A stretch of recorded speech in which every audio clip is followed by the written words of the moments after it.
Olá, o programa Diário de Oração, mais uma vez chegando até você, a sua casa, levando a palavra de Deus.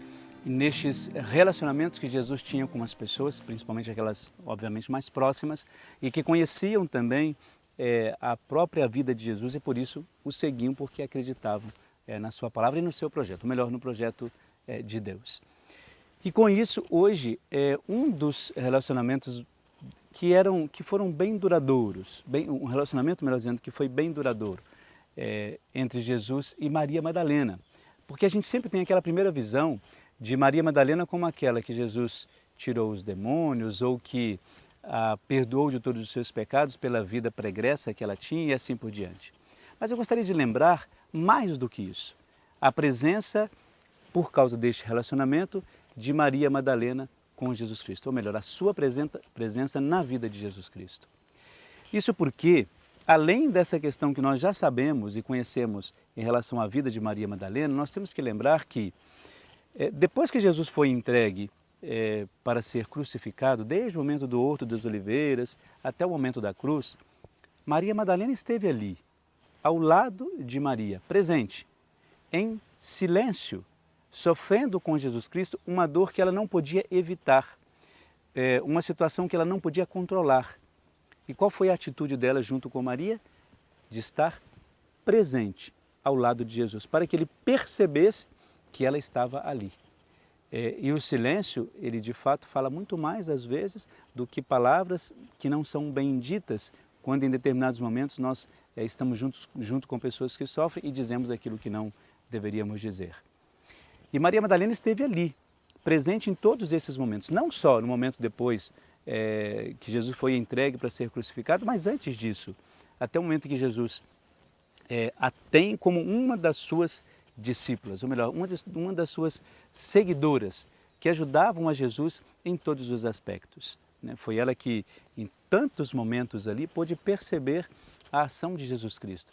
Quanta coisa esta mulher não acompanhou ao lado de Jesus, sendo aquela fiel discípula, lembrando que toda a sua vida poderia ter tido um outro rumo se Jesus não tivesse se cruzado com ela. Certamente, em algum momento da sua vida, ela deveria ter ouvido falar de Jesus, mas certamente não foi aquele momento em que ela deveria se encontrar com ele. Mas, depois desse encontro, o relacionamento perdurou, porque ela acreditou. E ela foi uma fiel devota, digamos, daqueles últimos passos de Jesus. Ela pôde viver intensamente os últimos passos de Jesus. Quando ele era açoitado, ela estava lá presente. Quando lá José de Arimateia e Nicodemos foram até lá buscar o corpo de Jesus, ela estava lá, presenciou tudo isso. É importante a gente ter essas referências, porque senão a gente perde um pouco qual é a gratuidade da nossa fé. Você segue, por exemplo, a Jesus Cristo por quê? O que é que chama a sua atenção e o que implica para você largar tantas coisas para estar no seu serviço na comunidade? Se você, por exemplo, escolhe ser catequista, escolhe ser ministro da Eucaristia ou é convidado para ser ministro da Eucaristia, quando você desenvolve algum trabalho dentro da sua paróquia, qual é a motivação que você tem? O que é que traz para você esse sentimento ou essa necessidade de estar ao lado de Jesus através do trabalho que você desenvolve? É mérito pessoal? É uma propaganda pessoal? Ou de fato você faz isso porque você sente-se, como Maria Madalena, um instrumento de Jesus onde você está? Na sua comunidade, na sua paróquia, até mesmo no seu trabalho, não é? A gente pode dar testemunho e sinal da presença de Deus na nossa vida em determinados lugares. Melhor, em qualquer lugar que nós queiramos. E assim a gente, por causa disso, traz essa reflexão.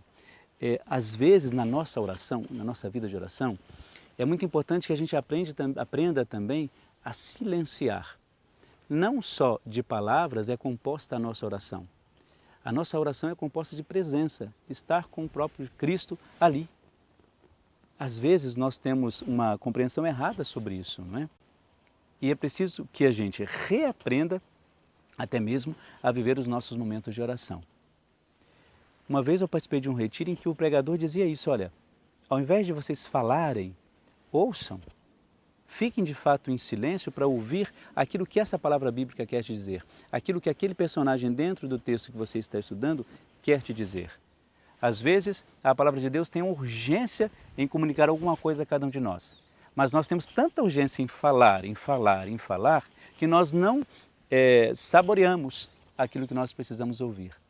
E é muito bom quando a gente aprende isso, porque a gente começa a perceber que a palavra tem a sua importância, mas não é somente ela que nos leva até Deus, ou que nos faz compreender a ação de Deus na nossa vida. Como Maria Madalena, nesse relacionamento tão íntimo com Jesus Cristo, aprendeu a viver a sua presença. Olha, eu estou aqui e aquilo que eu puder fazer, eu vou fazer. Se a gente aprende isso, a gente começa, até mesmo na nossa Eucaristia que recebemos no domingo, não vamos ficar pedindo demais. É necessário pedir, mas não é a única coisa que nós podemos e devemos fazer. Então pense nisso. Vamos aprender de Maria Madalena esse sinal de presença na vida da outra pessoa, principalmente naquele momento em que a pessoa mais precisar de nós. Esse deve ser o nosso aprendizado hoje. Fique então agora com a oração e uma bênção toda especial para você e para toda a sua família.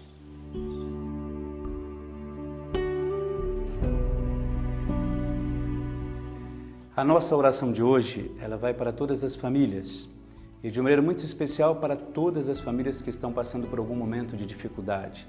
Dificuldade esta que podem vir a partir das incompreensões, dificuldade de conviver com a questão das drogas, dificuldade da distância entre marido, esposa, filhos. Também por todas aquelas famílias que hoje se encontram como se fossem ilhas, onde não há nenhum tipo de relacionamento ou de convivência entre seus pares. Que haja de fato uma compreensão de que a graça de Deus ela é o princípio renovador e de conversão para todos nós, principalmente para as famílias, de onde nasce todas as vocações da nossa igreja, vocação do serviço, vocação nas nossas comunidades, ou seja, para que todas as famílias se reconheçam assim e possam de fato viver plenamente essa graça de Deus. Movidas então pela compreensão, pela compaixão e pela misericórdia. Jesus, Maria e José, em vós contemplamos o verdadeiro amor de Deus. Sagrada Família de Nazaré, tornai também as nossas famílias lugares de comunhão e cenáculos de oração, escolas autênticas do Evangelho e pequenas igrejas domésticas. Sagrada Família de Nazaré, que nunca mais se faça nas famílias a experiência da violência, do egoísmo e da divisão. Quem ficou ferido ou escandalizado, depressa conheça a consolação e a cura. Sagrada Família de Nazaré, que nossa Igreja possa despertar em todos a consciência do caráter sagrado e inviolável da família, a sua beleza no projeto de Deus. Jesus, Maria e José, escutai a nossa súplica. Em nome do Pai, do Filho e do Espírito Santo.